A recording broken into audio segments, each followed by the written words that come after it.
गमे हयात का झगड़ा मिटा रहा है कोई, चले आओ कि दुनिया से जा रहा है कोई।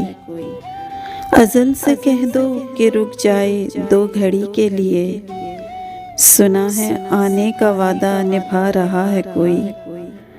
वो इस नाज से बैठे हैं लाश के पास, जैसे रूठे हुए को मना रहा है कोई।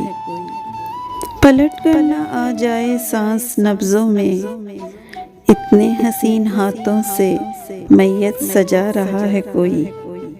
ऐ खुदा 2 पल की मोहलत और दे दे, मेरी कब्र से मायूस जा रहा है कोई। गमे हयात का झगड़ा मिटा रहा है कोई, चले आओ कि दुनिया से जा रहा है कोई।